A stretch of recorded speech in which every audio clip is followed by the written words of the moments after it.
tá assim. Tô botando pra gravar, eu vou levar pra Globo depois. Tá bom. Então,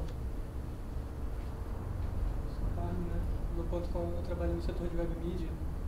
A gente é responsável por colocar os vídeos da TV na internet.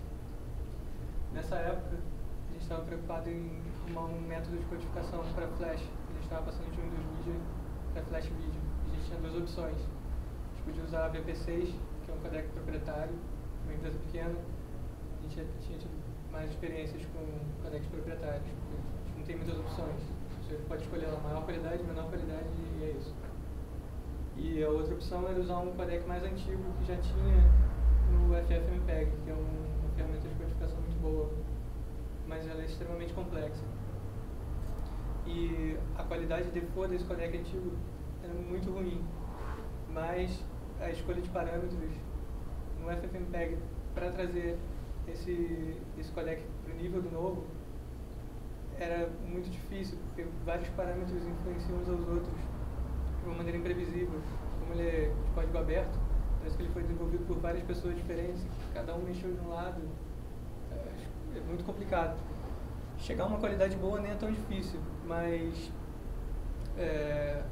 o processamento aumenta muito, mas muito mesmo, de uma maneira que se torna impossível para a gente lá que tem um volume muito grande de vídeos por dia. A gente não teria tempo para processar eles durante um dia, não teria como. Então, eu comecei a tentar mapear esse trabalho manual de encontrar um perfil de codificação ideal para um método automático, mais prático. Na verdade, meu grande trabalho era encontrar os parâmetros certos. Eu estava usando uma codificação de 2 passos, né, para o primeiro passo analisa o vídeo e o segundo passo realmente codifica, distribuindo proporcionalmente de acordo com as estatísticas escolhidas no primeiro passo, onde realmente precisa mais de informação e onde precisa de menos. E somados todos esses parâmetros, os que são comuns ao primeiro e ao segundo passo, e o do primeiro e do segundo passo eram uns 90 parâmetros, em média com 13 opções cada um, 13 valores cada um. Alguns eram muito mais, outros eram só flags, ligado e desligado. Mas era um espaço de busca imenso. Então, eu resolvi usar algoritmos genéticos para experimentar, acelerar esse processo. Os parâmetros se tornaram genes. O perfil de codificação, que é a coleção de parâmetros, a configuração do codec, se tornou um indivíduo. Cada rodada que eu fazia, manual de pegar alguns exemplos, codificar, olhar o resultado, se transformou numa geração do algoritmo genético.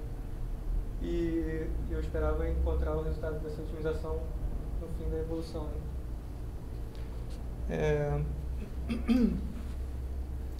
Uma coisa interessante também, você pode imaginar que o primeiro e o segundo passo deveriam ter os mesmos parâmetros. Tradicionalmente é assim. Mas eu verifiquei que se eu deixasse o algoritmo completamente livre para escolher e eu só restringisse a avaliação final, ele escolhia parâmetros completamente diferentes para o primeiro passo, muito mais simples, para ele passar o primeiro passo o mais rápido possível, de forma que não comprometesse a qualidade final. E ele encontrou coisas bastante interessantes nesse sentido. Reduziu a resolução do primeiro passo e piorou o algoritmo de escala do vídeo. Várias coisas ele fez para acelerar o processo sem perder a qualidade. Então esse era basicamente o ciclo que eu fazia manualmente, que eu fiz o algoritmo genético reproduzir. Eu pegava alguns vídeos escolhidos de entrada, de início era só um. Depois eu fui colocando mais, porque uma coisa também bem interessante, se você deixar o algoritmo evoluindo muito para um vídeo só, aquele vídeo fica excepcionalmente bom. Mas qualquer outra coisa que você coloque fica péssimo, fica muito ruim. Você tem que escolher uma amostra significativa. Eu acho que na evolução final tinha uns 12 vídeos de esporte, de jornal, de tudo que a gente tinha de mais importante. E também muito importante, com todos os tipos de qualidade que a gente tinha. Algumas capturas são digitais, outras são analógicas, outras são de bem baixa qualidade de evento. Tinha a textura do vídeo também é muito importante. Então, o que eu fazia era pegar os vídeos de amostra, codificar com o FFmpeg, 2 passos, avaliar a saída e verificar por aqueles parâmetros, aquelas variáveis principais. Essas eram as variáveis principais que eu estava otimizando na evolução. O algoritmo genético usou essas aqui, que são mais automatizadas.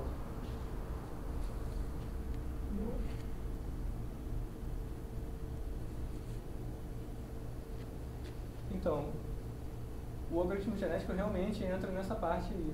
Depois que ele executa esse processo, ele vai ordenar segundo a aptidão, e a fórmula de aptidão foi feita de uma forma bastante empírica. Eu ficava ajustando, verificando o resultado e ajustando.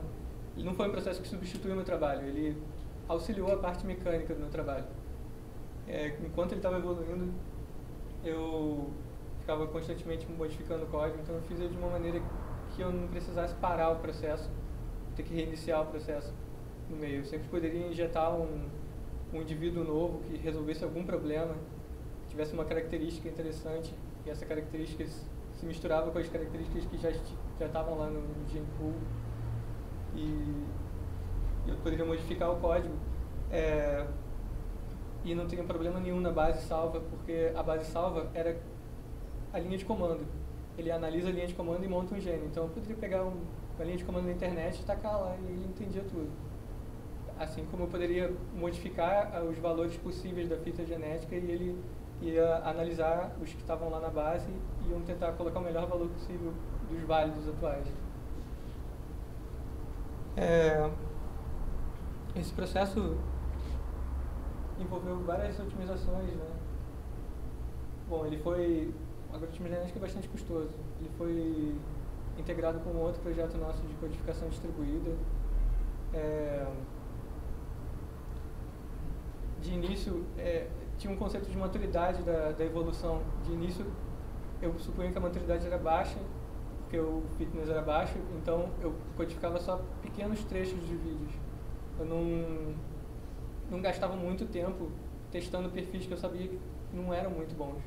Eu codificava um pequeno trecho, e aí a cada geração ele reavaliava, via que as coisas tinham melhorado, então eu começava a codificar trechos maiores.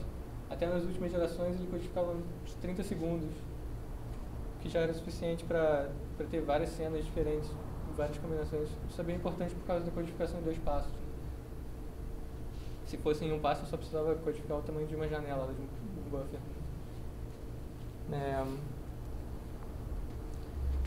Então, esse é o gráfico do PSNR verde do que eu chamava de time rate, que é o tempo que eu demorei para processar o vídeo sobre a duração daquele segmento. Então, se um vídeo tivesse 2 minutos e o time rate dele for 2, ele vai demorar 4 minutos para processar. Se for 3, vai demorar... Então, dá para ver bem que no começo, na verdade, eu inseri 3 perfis diferentes. Um bem rápido, um de ótima qualidade, mas muito lento. O rápido era de baixa qualidade, evidentemente. E um que a gente já usava em produção, que era bastante estável, de qualidade média, de duração média. Então ele começou a misturar esses perfis, e os de alta qualidade tinham muito tempo. E aí eles também não tinham uma qualidade tão excepcional assim, em relação ao que a gente alcançou depois. Mas dá para ver bem que o tempo vai caindo significativamente e a qualidade vai aumentando. Os picos tem um aqui, tem um aqui também. Mas esse gráfico é mais significativo quando você vê esse ponto associado ao outro ponto. Esse aqui não está muito claro. Eu tenho um vídeo que mostra isso melhor.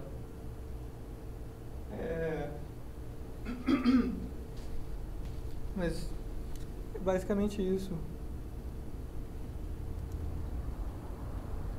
Eu tenho aqui alguns vídeos também. Eu pretendo colocar todos eles no Vimeo, nesse endereço. Inclusive essa apresentação, eventualmente eu gravei o áudio dela. Eu não sei se vai ficar bom nesse telão, eu vou mostrar um vídeo da comparação dessas tecnologias que eu falei, do VP6, do Spark e desse Spark evoluído, junto com o vídeo original.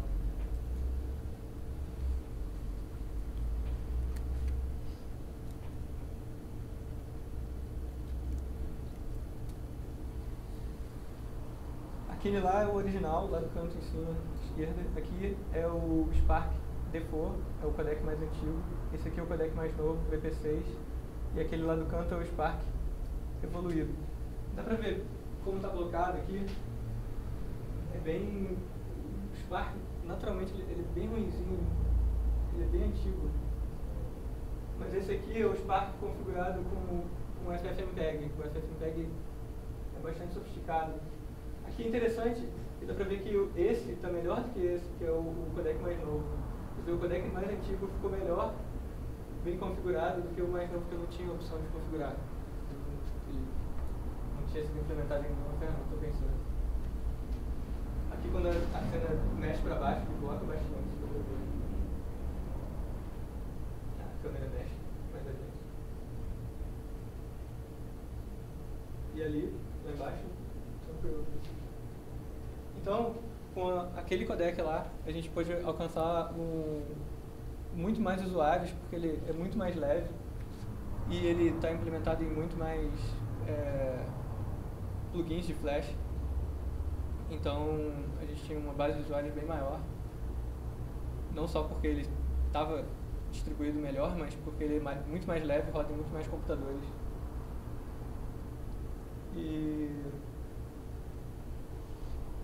Bom, esse vídeo aí já deu o que tinha que dar. Eu tenho um outro vídeo que mostra a evolução dos frames durante os algoritmos genéticos.